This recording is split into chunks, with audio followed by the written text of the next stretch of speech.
Le bateau hydrographique Laplace de la Marine française a fait escale à Québec du 13 au 15 juin dernier dans le cadre du rendez-vous naval de Québec.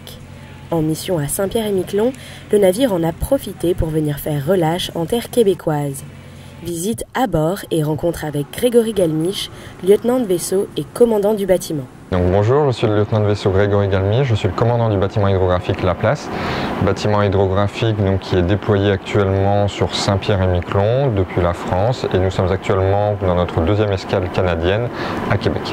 La mission principale du bâtiment en temps de paix, on est mis à profit par le service hydrographique et océanographique de la marine pour refaire la mise à jour des cartes. Donc chaque pays a la responsabilité de ses eaux propres, les eaux territoriales. Et donc comme nous avons une petite île française au large de Terre-Neuve qui est Saint-Pierre-et-Miquelon, le bâtiment hydrographique Laplace se déploie cette année pour 3 mois afin de faire la remise à jour de ces cartes. En mission pour 3 mois à Saint-Pierre-et-Miquelon, le Laplace s'est accordé 3 escales de relâche au Canada. Le bâtiment hydrographique va travailler à la remise à jour des cartes pendant 3 mois. La seule chose, c'est que ces remises à jour sont extrêmement éprouvantes pour l'équipage avec des mises à l'eau de vedettes hydrographiques que nous avons sur l'arrière du bâtiment qui vont tourner toute la journée durant. De telle manière à pouvoir reposer cet équipage et également de pouvoir entretenir le matériel, nous faisons des relâches dans différentes villes. En l'occurrence, la proximité du Canada a fait que notre mission à Saint-Pierre-et-Miquelon nous a permis de relâcher beaucoup au Canada. Grégory Galmiche souligne les liens particuliers qui unissent la France et le Québec, même dans le domaine de la marine. La marine française et la France en général a des liens privilégiés avec le Québec et des bâtiments de la marine française font très régulièrement escale jusqu'à Québec, voire même remontent le Saint-Laurent encore plus haut, de telle manière à pouvoir aller jusqu'à Montréal.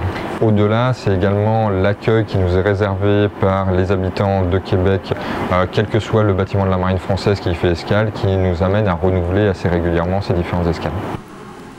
Bâtiment hydrographique de la marine française, le Laplace tient un rôle de premier plan, que ce soit en temps de paix qu'en temps de guerre. Dans l'absolu, ce bâtiment sert à lever des fonds de telle manière à préparer des passages de navires. En temps de guerre, ce serait plutôt des navires militaires en vue de faire potentiellement un débarquement comme on pourrait l'imaginer pour un nouveau 6 juin 44. Dans la pratique, actuellement, en temps de paix, ces levées servent essentiellement au trafic commercial, donc la mise à jour des cartes marines qui sont disponibles pour tout un chacun. Le Laplace est un bâtiment qui comporte à son bord 40 membres d'équipage et à leur commande du matériel de haute technologie. Donc un bâtiment de type hydrographique, qui est un bâtiment de la Marine nationale, un bâtiment de guerre qui est armé par 40 personnes.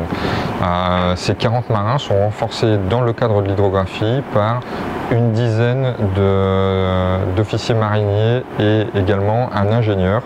Donc ces personnes sont des personnes qui ont vraiment une technicité particulière vis-à-vis de l'hydrographie et qui vont mettre en œuvre les senseurs et qui vont exploiter les données qu'on va récolter.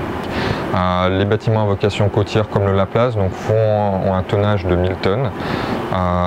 Nos senseurs principaux sont un sondeur multifaisceau qui se trouve à l'extrême avant du bâtiment, qui nous permet de voir en temps réel quelle est la profondeur sous le bâtiment, mais également avec une fauchée sur les côtés. Nous avons également un sondeur que nous traînons derrière le bâtiment et également un détecteur d'anomalies magnétiques. Ça, c'est le système d'armes du bâtiment, sauf qu'en navigation côtière, on peut se retrouver dans des endroits où le bâtiment n'aurait pas la place de manœuvrer, parce que c'est un bâtiment qui a un tirant d'eau qui est quand même relativement imposant de près de 4 mètres. Donc nous avons notre principal système d'armes, entre guillemets, c'est nos vedettes hydrographiques, donc les 2 vedettes hydrographiques qui font, elles, 6 mètres, à peu près 3,5 tonnes, qui se trouvent actuellement embarquées sur le bâtiment, qui sont déployées depuis le bâtiment pour faire de l'hydrographie côtière dans des zones à très petit fond. Après son escale de 3 jours à Québec, le Laplace a repris la direction de Saint-Pierre-et-Miquelon pour la fin de sa mission.